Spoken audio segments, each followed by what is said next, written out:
The first regional power interconnection between Kenya and a neighboring country was done in 1955 with the commissioning of the Kenya-Uganda 132 kilovolts power line, which connected the power generation at the Owen Falls hydroelectric power station. For a long time, this line served as the main power grid, passing through Tororo, Musaga, Lesos, Lanet and Nairobi. Nonetheless, in the spirit of regional power trade, the 5 East African Community member states have since 2003 been interconnecting their power lines to improve supply, stabilize access and foster trading in electricity across national borders. In September this year, though, the 5 EAC member states pulled out of a proposed regional power sharing pool in order to connect with a larger power pool, a move that has been well received by Kenya Power and the Kenya Electricity Generating Company, KENGEN. You do require a big market, even when you think of attracting investors in this power generation, because someone is looking at a bigger power plant that is to be installed so that you can benefit from the economies of scale. And if you do not have enough demand, then you may not be able to take that capacity. And those projects are fairly advanced. They have been funded. That's something very, very important. They may not have broken the ground for some, but they are at advanced stages in breaking the ground. The duration for delivery has already been determined.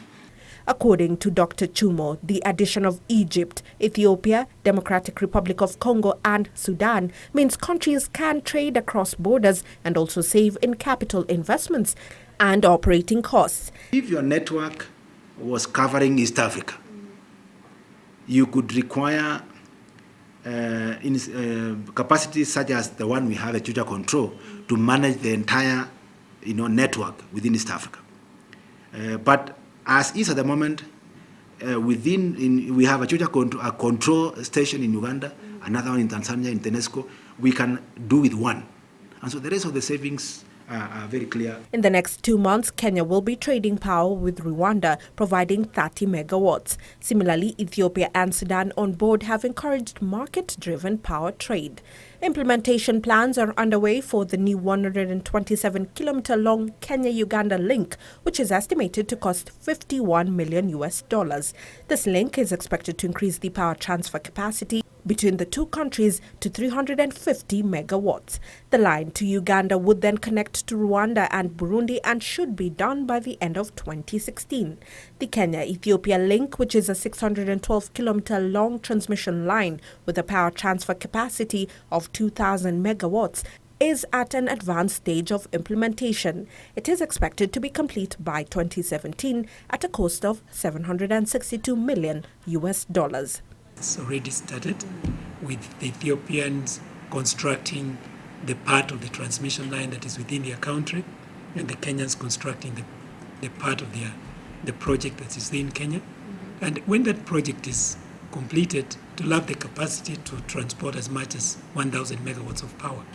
Although initially, I understand that we may be exchanging just about 200 to 400 megawatts of power with Ethiopia. So again, that would develop the trading of not only power, but also the goods that will go in through the road system. It had been proposed that the Kenya-Tanzania power interconnection start from the Isinya substation south of Nairobi and pass through Arusha before ending at Singinda in Tanzania. A lot of the countries in the region have traditionally depended on hydro generation. There was a time in Kenya, for example, more than 80% of our power was from hydros. And that is why in the year 2000, when we had a very serious drought, we had a crisis because our dams dried up and most of our power was coming from the hydros. So we ended up contracting very expensive emergency power. Maybe some drought occurs in Uganda. If we were interconnected and Kenya has additional capacity to be able to give Uganda do not have to ban or to import thermal expensive energy. Kenya can give it to them. So you engage in that kind of power trade without any issues. Kenya, which relies heavily on hydropower, geothermal and other sources of renewable energy, aims to expand installed capacity to 5,000 megawatts by 2017 from about 2,500 megawatts currently. Geothermal was contributing about 1,600 megawatts. The hydro component was lower than that, in fact, minimal, because there were no hydro sites which had been studied that the government planned to develop, even though we may see a few more in future, but geothermal will take the lead. The experience of EAPP has, however, shown that contributions of member states and member utilities are not sufficient to cover recurrent and development budget, which is among the core challenges. When you look at the amount of financing required for this project, it has meant that even when you have a plan to bring in power plants in time to meet your demand, the coming to financial close has not always been easy. So in many of these countries that we have in the region, they have not been able to build adequate generation to meet the power demand. Some projects may be agreed upon by countries, but there are other areas of interest like environmentalists. You know, we've had environmentalists lobby some projects at a level where, you know, donor funding and other sources of funding are delayed, you know, as you wait to agree with those environmentalists. In the last few years, the country has been investing heavily in renewable energy sources, notably geothermal, solar and wind. The country now plans to increase geothermal capacity by another 460 megawatts, these being among the milestones achieved. In total, we completed a project of 280 megawatts geothermal project in last year. Now that project was the biggest single project, geothermal project in the world, you know, which was quite, you know, something to accomplish.